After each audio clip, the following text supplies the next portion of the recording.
그 실제로 이제 상품을 좀 보면서 네. 우선은 뭐 신용대출 상품부터 좀 볼까요?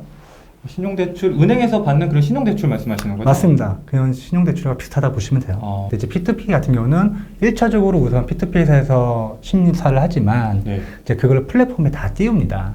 아. 자기네 심사 기준이 어땠고 이 사람의 정보를 이제 그거를 투자자분들이 직접 보고 판단을 하는 거죠.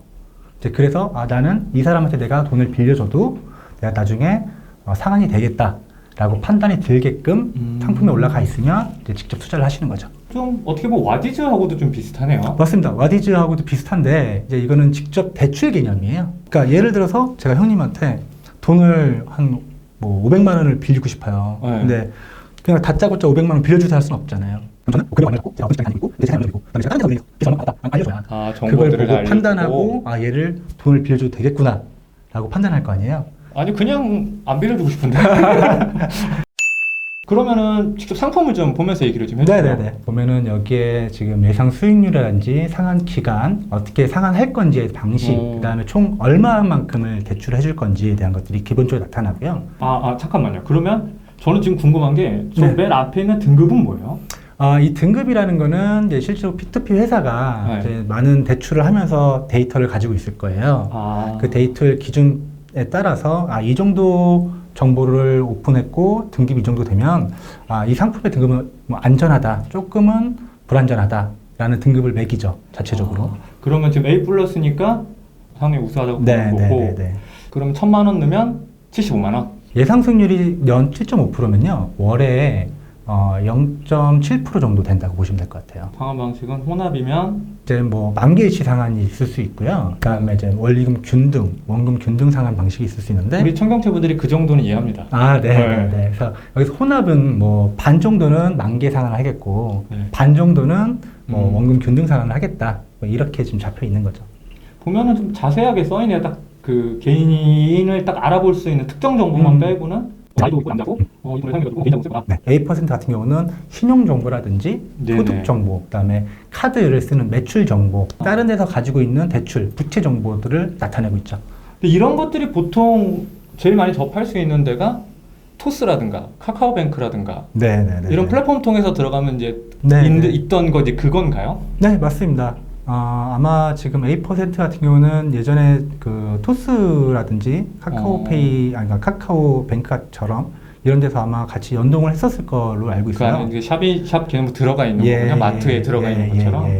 근데 이게 그럼 개인들이 선택할 때도 좀 비슷하겠네요. 대기업에 뭐 종사한다든가 공무원이라든가 이러면은 좀 더 안정적이라고 판단하고 은행 심사를 내가 보는 셈이네. 그렇죠. 요렇게 봤을 때는 나쁘지 않네요.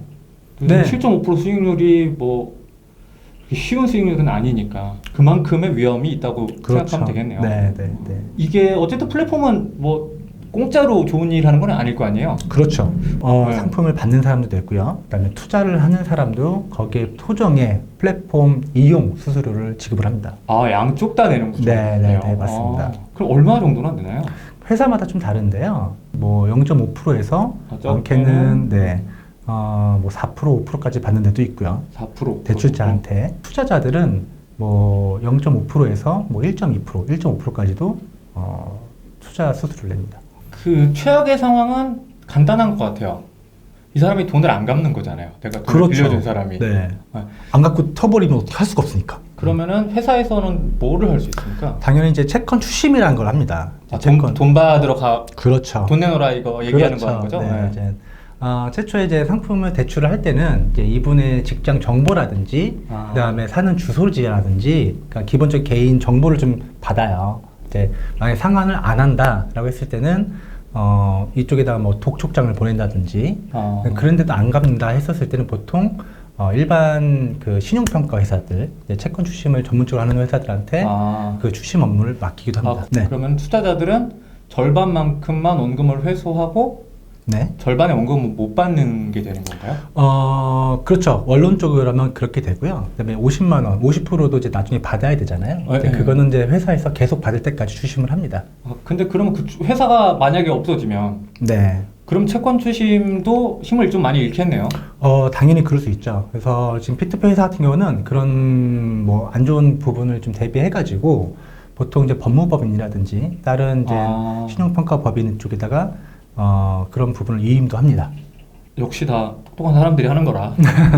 근데 그러면 또 이제 그 뭐 좀 좋은 팁 네. 이런 거 있을까요?